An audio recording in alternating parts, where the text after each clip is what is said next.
Dr. Ranganathan, what do you make of this controversy? It's an interesting one about cancel culture and culture wars. Yes. No, but Rahul, this is a country where we have named whole cities on genocidal mass murderers who have murdered 4.6 million Hindus. So to have a circle or a tower named after Jinnah is small thing, to be honest, comparatively. Just the other day, you saw how people were utilizing another mass murderer, Tipu Sultan.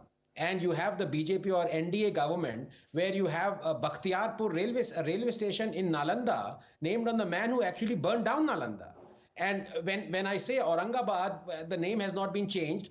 BJP and Shiv Sena were running Maharashtra one day a few years ago. So it was their government. And so the point is, where do we go historically? Is it out of ignorance or is it out of spite? And I think it's a mix of both, Rahul. If you were to look at this carefully, now I am never for demolishing any monument, because the hate is not displayed by bricks.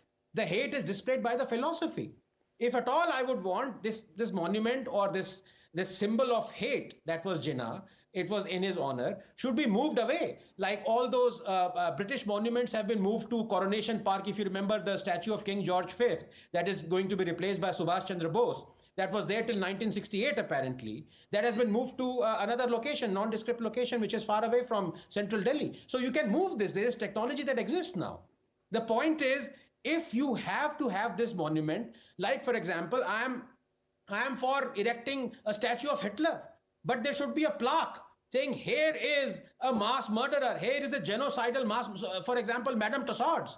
It has a statue of Hitler, but it is in Chamber of Horrors. It is not eulogizing it. In our country, we have Gyan Vyapi Mosque without any plaque that tells about the origin of where it came into, how it came into being. So people look at it and possibly admire its beauty. They shouldn't. They should get the reality. Likewise, in Qutub Minar, they should get the reality of how does Qutub Minar has come into place by demolishing Jain temples. But we are ignorant of history because we feel that if we were to rake up the past, we would somehow be embarrassed about it and we would demean some community. No.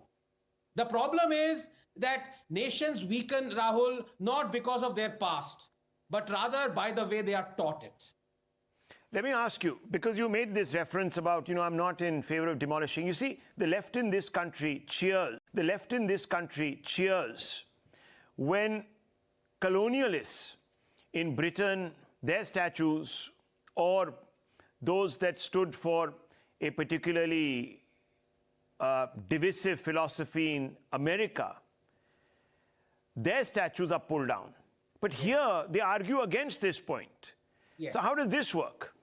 No, this is the famous dichotomy of the left. So they would cheer, in fact, bringing down the statues of, for example, King Leopold of Belgium, who almost destroyed Congo, killed millions. They would, cheer it being brought down illegally. Confederacy General statues, you look at, for example, Pizarro statue, you look at Cecil Rhodes in Oxford, those statues have been brought down illegally and the left has cheered it. But out here, it wants to resurrect and eulogize all those mass murderers who have destroyed him. So I think this is a mix of, Rahul, to be very honest with you, hatred for Hinduism and love for jihadism. Nothing else can explain this self-loathing. What do you think should be done with this Jinnah monument of hate, or monument to hate, rather? What should be done? So two things. One, the best option is to displace it, move it to a location which is not in the city so that it is far away, like Coronation Park houses all those statues of Britishers. Number two, if at all you don't want to move it, then there should be a plaque that should tell the reality of this demonic guy who tried to destroy India. The YSRCP says today that, look, the BJP was in power with its ally for several years. Why didn't they do something about it? They're just trying to communalize it. Is that really what's happening here? Well, I don't know about BJP trying to communalize it. To be honest, there was this one guy who went there, and I think he belonged to the VHP.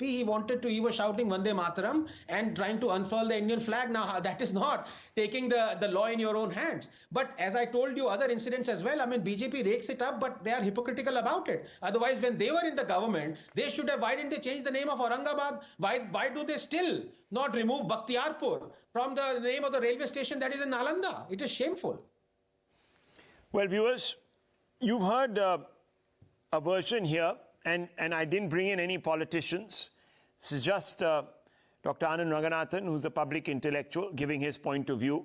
It is an interesting story. It's a story that has led now to a lot of backtracking and rather farcically, actually, the YSRCP now overreacting and painting this entire in the hues of the Indian color, which in itself seems to be an aberration of judgment, because this particular monument today represents not unity, it represents a lingering symbol of divisiveness.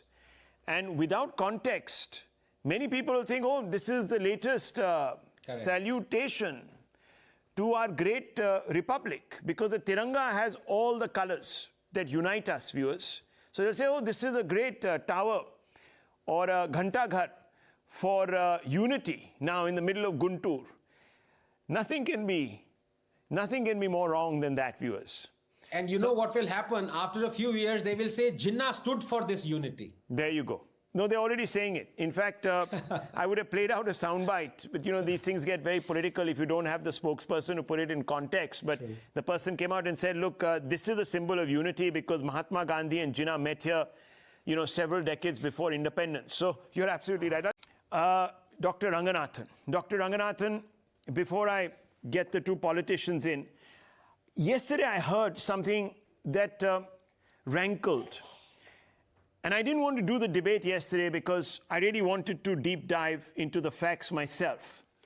Yesterday, the Congress Party Supremo, or the acting Supremo, or the, you know, next Supremo, or what have you, came out in Parliament and said in clear terms that Chinese have clarity of vision and purpose.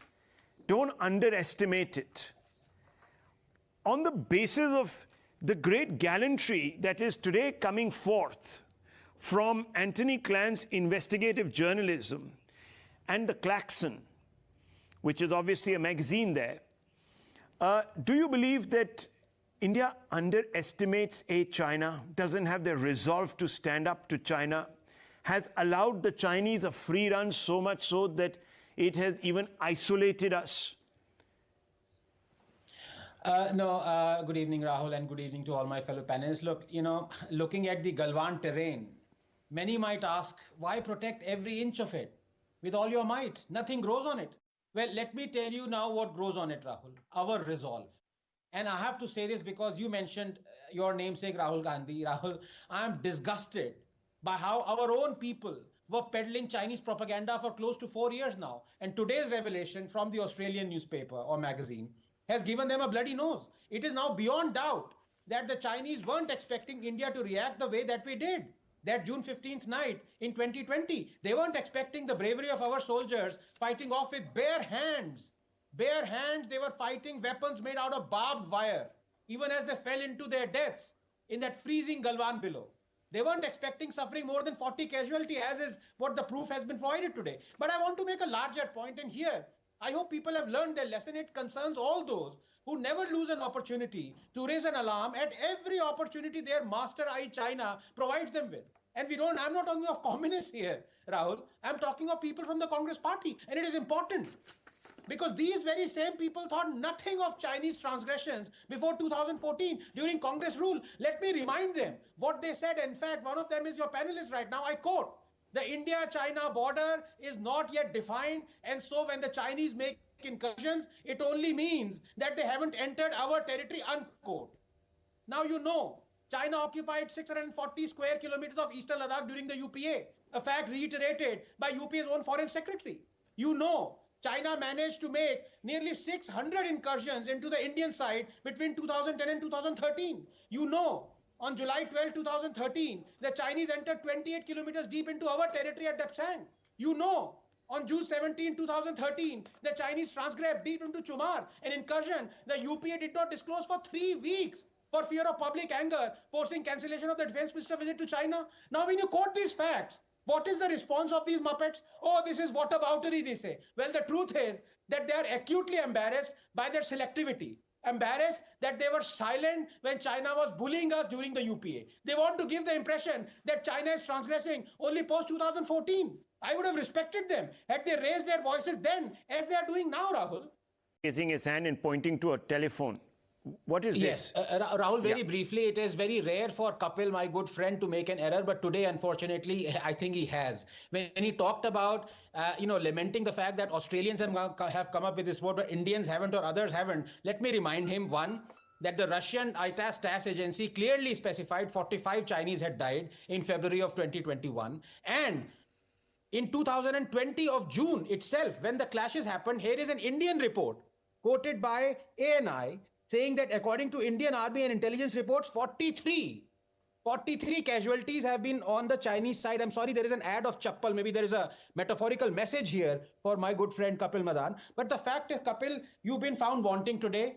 The truth is that Indians have always reported that more than 40 Chinese died, and more than 20 of our brave Jawans died. So please get your facts right. And let me also tell you, viewers, that the Klaxon, the investigative journalist and editor of the Klaxon, Anthony Clan, has not said that that is a top-end figure. He said at least. Yes. At least 9 times underreported. The United States Intel report that was submitted to the Indian government said 35 casualties on the Chinese side. That seemed to have been, if one were to now correlate the numbers coming out of the Klaxon, the most accurate. What is sad is today that the Congress spokesperson is saying that he's very proud of this report and he feels proud to be an Indian, but he's not ashamed of his own colleagues who actually said there were 0 deaths. I was hoping that he would say, yeah, well, maybe we jumped the gun.